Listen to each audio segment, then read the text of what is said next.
오늘 저희들 함께 보실 하나님 말씀은 출애굽기 1장 15절에서 21절입니다.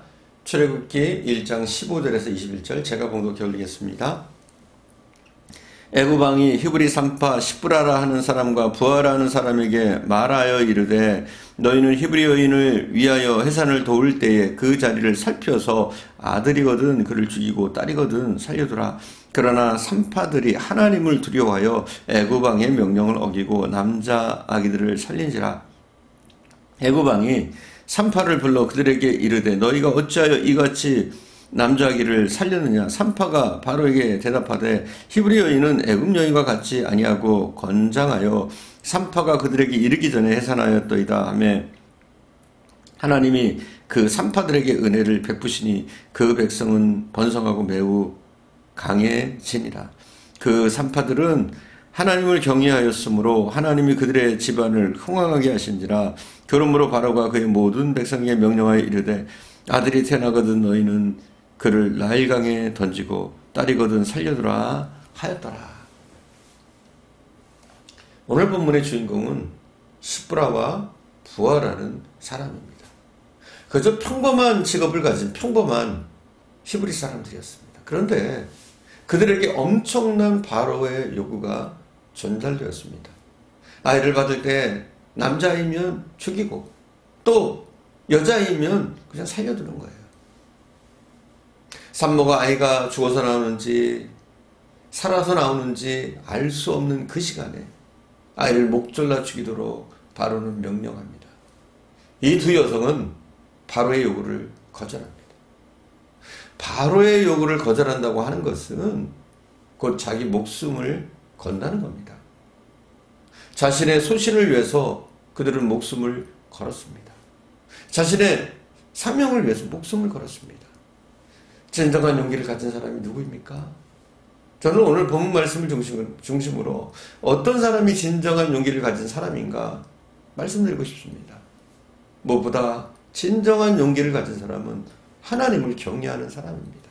하나님을 경외하면 담대해지는 거예요. 17절 봉독합니다. 그러므로 산파들이 하나님을 두려워하여 애굽 왕의 명령을 어기고 남자 아기들을 살린지라. 이들이 이렇게 용감한 행동을 할 수 있었던 것은 그들이 하나님을 두려워했기 때문입니다.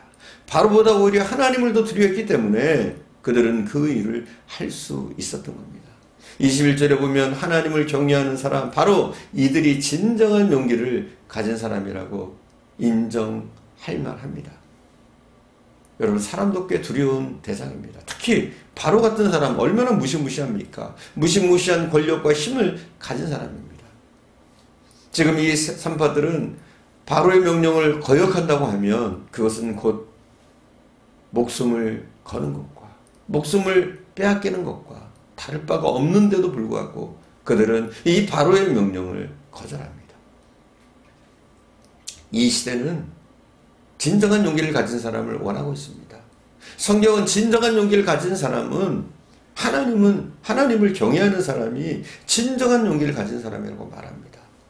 오늘 본문의 시브라와 부하가 그런 행동을 할 수 있었던 내적인 힘은, 그들의 용기는 하나님을 두려워했기 때문인 줄 믿습니다. 그들에게도 왕의 명령은 큰 것이었지만, 목숨을 거는 문제였지만 그들은 하나님을 더 크게 두렵게 생각했기 때문에, 하나님을 경외했기 때문에 그러한 용기 있는 결정들을 할 수 있었는 줄 믿습니다. 어떤 사람들이 용기 있는 사람이냐? 불의를 따르지 않는 사람이 용기 있는 사람입니다. 불의라고 하는 것은 언제나 반대급부가 제공되기 마련입니다. 눈 감아주면 얼마를 주겠다. 이렇게 해주면 저렇게 해주겠다. 불의를 따르면 어쩌면 세상을 쉽게 살 수 있습니다. 세상을 쉽게 사는 길인지도 모릅니다. 여러분, 지금까지 어떤 기준을 가지고 살아오셨습니까? 자신과 가정만 넉넉히 보호될 수 있다면, 부귀영화를 누릴 수 있다면 자기 아이가 아닌 다른 아이들은 죽어도 상관없는 일일 수 있습니다. 그리고 누구도 모릅니다. 이 산파들이 아이를 죽이면 그 아이를 산파들이 죽였는지 난산이었는지 알 수 없습니다. 그런데 이 두 산파는 그렇게 생각하지 않습니다. 그들은 분명한 가치관을 가지고 있었습니다. 생명은 사람의 것이 아니라 하나님의 것이다. 나는 생명을 살리는 일을 하는 사람이지 죽이는 일을 하는 사람이 아니다. 목숨을 거는 일이었지만 그들에게는 이 신념, 하나님의 말씀이 훨씬 더 중요한 기준이었습니다. 야드바심이라고 하는 이스라엘의 전쟁 기념관 입구에 가면 가장 좋은 자리에 아이들을 가슴에 안은 네덜란드 사람의 동상이 세워져 있습니다. 이 동상의 주인공은 포르작이라고 하는 네덜란드 초등학교 교사입니다. 나치 독일이 유대 어린아이들을 죽이려고 합니다. 그래서 죽이려고 총을 들고 초등학교로 쳐들어왔습니다. 초등학교 다니는 아이들을 잡습니다.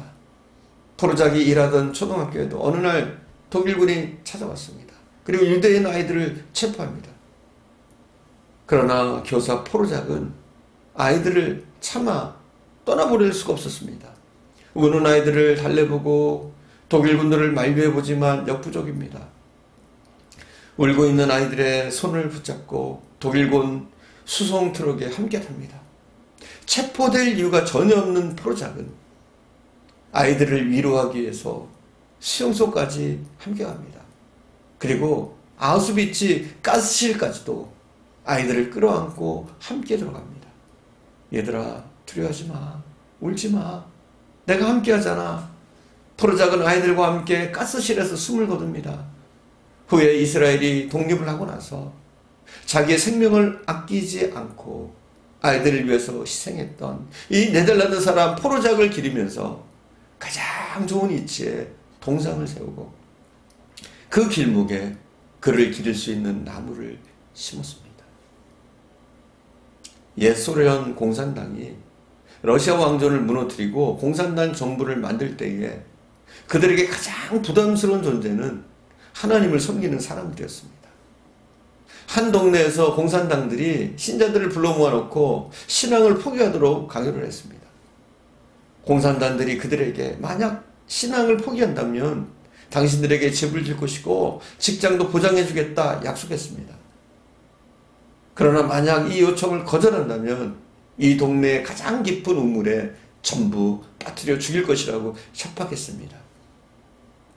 그런데 놀랍게도 조용한 정막이 흐르는 가운데 한 청년이 뛰어나가면서 이렇게 말합니다. 제가 제일 먼저 우물 속에 들어가겠습니다. 자청하고 나서는 겁니다. 순간 분위기가 완전히 반전되어집니다. 마음속에 좌절하거나 혹은 고민하는 수많은 사람들의 마음속에 용기가 일어나기 시작합니다. 제일 먼저 순교하겠다는 말이에요. 이 청년은 계속 말을 이어가요. 제가 먼저 순교하겠습니다. 당황한 공산당은 순교는 안 돼. 너희들에게 순교라는 영예를 안겨줄 수 없어.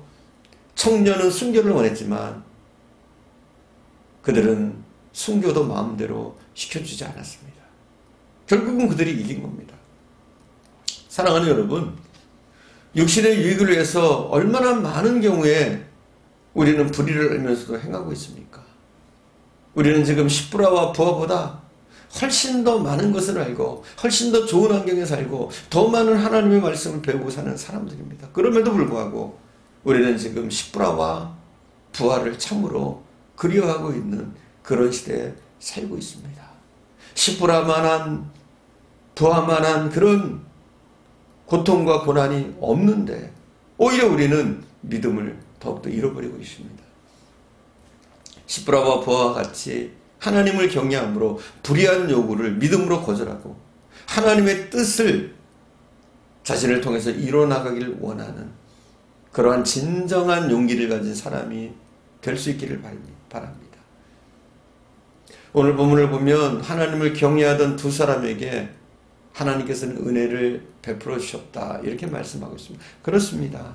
하나님은 은혜 베푸시는 분입니다. 믿음으로 살려고 하는 사람, 믿음의 경주를 하는 사람, 믿음의 도전을 하는 그 사람에게 하나님은 축복하시는 분인 줄 믿습니다. 21절 봉독하겠습니다. 그 산파들은 하나님을 경외함으로 하나님이 그들의 집안을 흥왕하게 하신지라. 뭐라고요? 집안을 흥왕하게 하셨다. 그렇습니다. 한 사람 믿음으로 쓰면, 하나님을 경외하면, 말씀대로 살아가기를 힘쓰면 그만 복 받는 것이 아니라 그 자손에게 하나님은 복을 주시는 분입니다. 그래서 오늘 본문에 보니까 하나님께서 그들의 집안을 흥왕하게 하셨다, 이렇게 말하고 있습니다. 바로의 불의한 돈과 지위를 받지 않아도 하나님께서 그 집을 흥왕하게 하시고 축복하셨습니다. 그들의 진정한 믿음의 용기 때문에 그의 가정이 번성하고 형통하는 축복을 받았습니다. 여러분, 우리도 마찬가지입니다. 우리도 하루하루 우리에게 주어진 그 믿음의 싸움에서 승리해야 되는 줄 믿습니다. 때로는 우리가 양심을 팔아야 될 일이 있다면, 또 불의한 일이 있다면, 아무리 우리에게 다가오는 그 이득이 많을지라도 그것을 거절할 수 있는 용기, 그러한 믿음이 필요합니다. 이번 40절 기간을 통해서 더욱더 하나님을 의지하면서 하나님이 원하시는 그 걸음걸음들을 우리가 걸을 수 있기를 간절히 축원드립니다. 기도하겠습니다.